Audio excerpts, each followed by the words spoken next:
24. Hey, Patrick, What? I thought of something funnier than 24. Let me hear it. 27.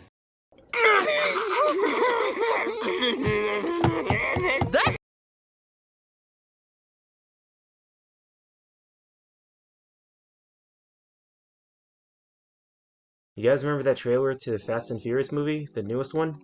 Remember that was like 4 minutes long of a trailer? Pretty stupid, isn't it?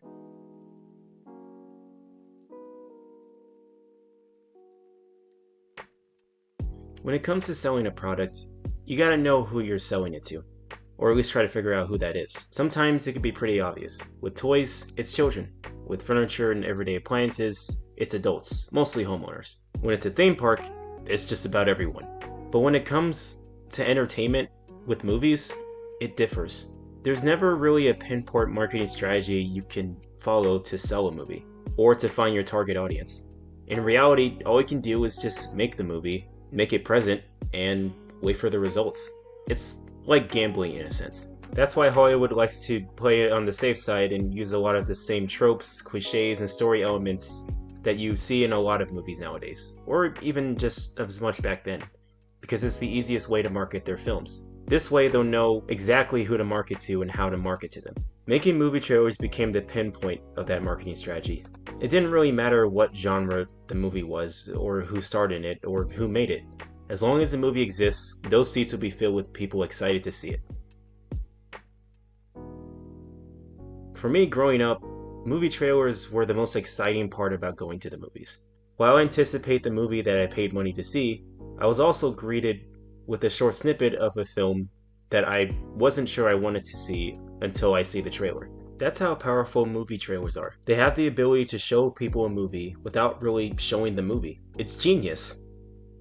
Or at least that's how it used to be. For a clever marketing strategy for films that's meant to show you small snippets of the films they advertise, nowadays it seems as though they've given up and show way too much than they necessarily need to. And there's too many of these nowadays. I'm not sure what's going through the heads of people in Hollywood, but it really shows how little they care about their advertising. But amongst all the crappy trailers that do come out nowadays, there are some good ones that sort of creep up every now and then. So let's take a look at those. If anyone has ever seen a good trailer, they know that a good trailer is one that shows less, because less is more, right? A great example of this is the trailer for the Avengers Endgame. Ever since that brutal cliffhanger from the last Avengers movie, Infinity War, we were anticipating another Avengers movie to come out literally the following year after that movie came out. And to see the trailer for this was pretty exciting. And I gotta say, looking back at the trailer, it's actually pretty brilliant. They did a wonderful job not spoiling a damn thing for the movie. We had no idea what the movie was going to be about, how they're going to approach the antagonists of the film, or even who's going to be involved, except from what they showed us in the trailer, who was going to be involved. And that's really all we had. They did a brilliant job of showing clips from previous Marvel movies that came out in the MCU without actually showing any clips of Avengers Endgame until like maybe about halfway through the trailer, and it's already a minute in, which in my opinion is probably the best thing you can do without spoiling anything from the movie, which is what a trailer is supposed to be. You're not supposed to spoil anything, you're just supposed to show that the movie is going to exist, it's going to come out, and it's going to excite the hell out of everyone. And when it came out, it excited the hell out of everyone, because we didn't know what to expect. That's how you advertise a movie. That's how you give yourself room in the industry so that you can stand out in the way that this movie did, with reaching over $2 billion in the box office, almost beating Avatar. Or it did beat Avatar, but then it didn't beat Avatar. It's complicated. But personally, I think it should have beat Avatar by a long shot, but whatever. Now let's talk about Star Wars. The announcement of a new Star Wars film was pretty much a godsend to the Star Wars fan base and basically anyone who loves cinema. And the fact it was purchased by Disney, the company that was pretty much succeeding with animated films, live action movies, and even with Marvel, having Star Wars under their belt would be the next best step, marketing wise at least. They had pretty much the advantage of everyone in the entire world. Because think about it, Revenge of the Sith was the last Star Wars live action movie to ever exist, and that was back in 2005. So it would be another 10 years before we even know this would even be a possibility. So the marketing for this film is pretty simple. Just have an announcement, have a teaser trailer, and that's it. In my opinion, they kind of went a little overboard. I mean, honestly, 1 or 2 teaser trailers might I add, would have been more than enough to market this film perfectly. I'd say they went overboard because they had 2 more trailers after that that lasted 2.5 minutes long, which in my opinion is too long. Honestly, those 2 teasers, especially this one I'm going to show right here, is more than enough. It's short, it's sweet, it's to the point, it tells people that there's going to be another Star Wars movie after 10 years of waiting for a Star Wars movie, live action. It was a special thing. It was a really special thing back then, back in 2015. It was a really big deal. And whether or not you like this film after watching it, you have to admit, it was a pretty damn big deal to see this trailer and to see it actually unfold. It was a big deal for me too, which is why this trailer is one I hold most dearly because it did such a great job of marketing. Not that it really had to do that much because it had a whole plethora of popularity with the previous films that came before. But overall, this teaser trailer does a great job of marketing on its own, and it just does a fantastic job of marketing the film. Both of these films have the advantage of winning people over because they already have existing franchises that are popular with the masses. And Disney knew that when they bought the rights to these properties. But what about the movies that don't have that advantage? 2 of the best examples I can think of in this rate are trailers for Psycho and Alien. Let's talk about Psycho first. Now, Psycho is kind of an enigma when it comes to its trailer. The way it starts with Alfred Hitchcock, who's the director of the film, instead of really showing clips of the movie, he shows the set in terms of where it plays out, of where all the scenes are, and even where all the dramatic moments happen within the film without really showing the film. It sounds pretty stupid when you really think about it, but it also sounds pretty genius at the same time. Of course, in a flash there was the knife, and in no time. It's difficult to describe the way that the twisting of the it's the fact that he doesn't really show the film but kind of shows the aftermath of what happened in it kind of gives us a curious sort of wait, so you saw this happen? How would you know this would have happened? I was like, well, because I made the film. But I don't want to show too much. I haven't even seen Psycho myself. I kind of uncultured for not seeing it, but honestly, just from that explanation alone, I kind of want to see it now. It's pretty insane. What's even more insane is that the length of the trailer is 6.5 minutes long, which I would think is way too long of a trailer, but the way he expresses it in this trailer is genius. Like, the fact that he goes on set to explain what goes on without really showing anything is just honestly kind of genius when you think about it. And keep in mind, this was the first rendition of Psycho before the book that was adapted to the screenplay for this film. It's just insane to know how much time, energy, and very little money goes into marketing that actually had such a great effect on the masses, and why it's considered the classic that it is. It's almost amazing to me. Well, not almost, it is amazing. Let's talk about Alien. Alien is a unique trailer because it has something that most horror movies don't have in terms of marketing. They don't show the damn monster. Like, the whole time you only see the effects of how it has on their main characters, Sigourney Weaver and a few others. You see the effects of how much it scares them or how much it affects them emotionally and how much it keeps them alert. And it doesn't seem like they know what's going on, and they might know as much as we do as an audience. This makes this situation all the more scary, especially when you hear that heartbeat beating faster and faster, and you hear that alarm go off.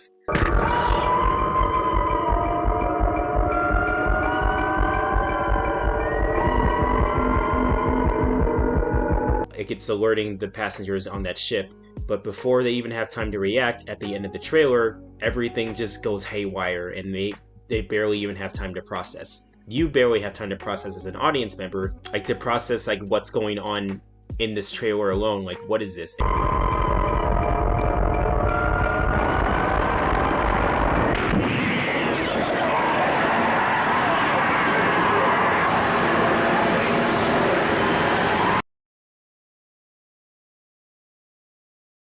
And keep in mind, this was the first Alien movie, so this is the first of its kind. We didn't even know what Alien was before 1997. But when you see this trailer, you're not only hooked, but you're fucking terrified the whole time. And then it gives us the classic tagline, "In space, no one can hear you scream." And that would resonate with cinema for years to come, because we get 6 more of these movies somehow. At least Aliens was a masterpiece, but the rest of them suck. Now that I'm done with talking about the good trailers, now let's talk about the bad ones.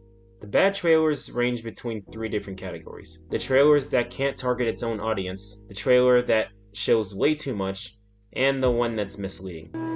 Tiptoes. I think you gotta let me know that everyone in your family's a midget. They're not midgets, Carol, they're dwarfs. Here's an example of a movie trailer that's misleading. Tiptoes. Everyone knows this trailer and the controversies behind it. And I can't even say it's controversy, it's just really confusing. Like, for one, the way it markets itself is it's supposed to be like this comedy drama that I guess pokes fun at little people. I don't know if, I can't even say it pokes fun at it, nor does it adhere to their culture. I can't even say it's a culture, it's just people that have dwarfism. I don't even know what even the hell it's trying to be, honestly. Anyway, the way it markets itself is very confusing. Even going as far as to say Gary Oldman's role of a lifetime. In the role of a lifetime, Gary Oldman. Watching the movie itself doesn't really have a story to tell, whether it's just a bunch of things that happen that centered around dwarves, including one of them being Peter Dinklage, which is kind of weird because if they have Peter Dinklage as a dwarf, as an actual dwarf, but yet they have Gary Oldman trying to play a dwarf, but really he's just a guy walking on his knees. Like, you don't think they could have just casted Peter Dinklage alone and that would have been more than enough? I mean, I get it. Like, Peter Dinklage isn't really the iconic actor that we see nowadays. Back then, this was just an early part of his career. But if you're going to have a movie that centers around dwarfism, don't you think you would have Dinklage as a main character of some kind? Like, why not he be the brother of Matthew McConaughey instead of Gary Oldman? It's just a real shit show, to say the least. But that's part of the reasons why it's misleading, because it just doesn't really know what it wants to be or what concept it's trying to execute. Therefore, it just comes off as just an entire mess of concepts without even really knowing what to do with them. Another case of bad marketing is Spider-Man 3. And by bad marketing, I mean mistrusting their audience and thinking that they're not going to watch the movie. I mean, it's Spider-Man. Why would you not want to see a Spider-Man movie? Especially when the year it came out. But I'm gonna explain it even further in this segment. Now, Spider-Man 3 is a mixed bag as a film on its own, and we were pretty much excited about it when we saw all the trailers. But even we knew, as fans of this movie series, the marketing for the third film was pretty bad. Even as bad as to go as far as to make 4 trailers of this damn movie.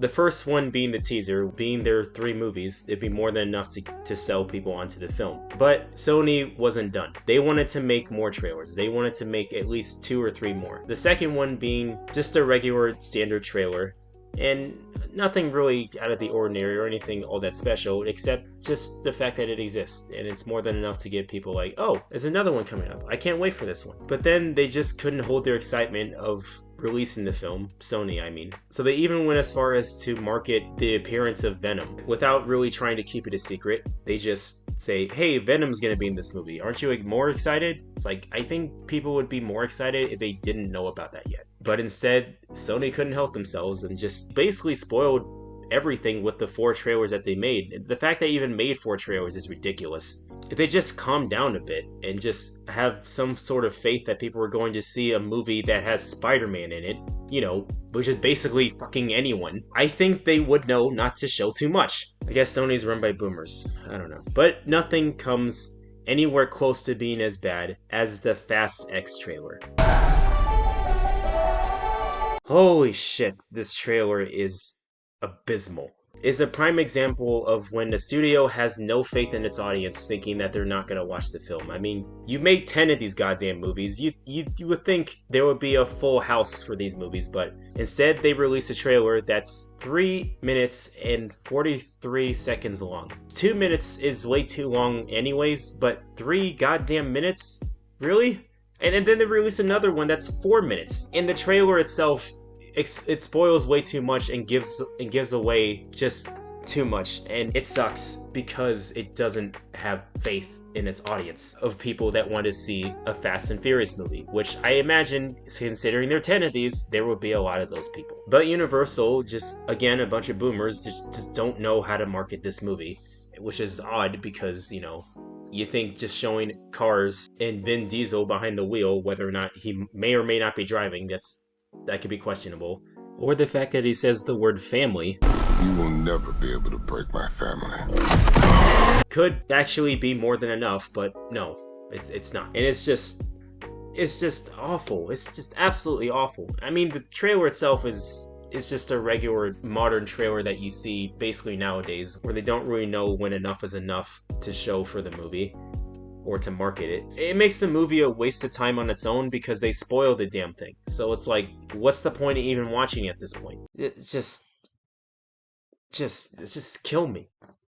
Just fucking kill me. This seems to happen far too often with movie trailers. It shows that the marketers of these films don't have enough faith in their ability to sell tickets, but somehow they have more faith in AI than their own workers who make these damn films to begin with. Isn't that ass backward? In my opinion, the best way to advertise your film is 3 cheap and simple strategies. A teaser trailer that lasts a minute and 30 seconds or less, a poster, and a Twitter post. That's it. This is all you need to advertise your Hollywood film. You don't need a second trailer or a third one, especially one that's 4 minutes long. Christ. Not only does it cost less in advertising, but it also allows people to be excited about what's to come next. You know, because they show less of what advertisers are willing to show you. If anything, that makes the trailer even better and more memorable, and it incentivizes people to actually watch the damn movie. If your trailer gives away too much, or if it's too long, people will automatically believe they've already watched it before it even releases. Nobody wants that. If people in Hollywood learn to understand that less is more, they might be able to sell more tickets. No, they will sell more tickets. But until they do, we might be dealing with 4-minute trailers for a while.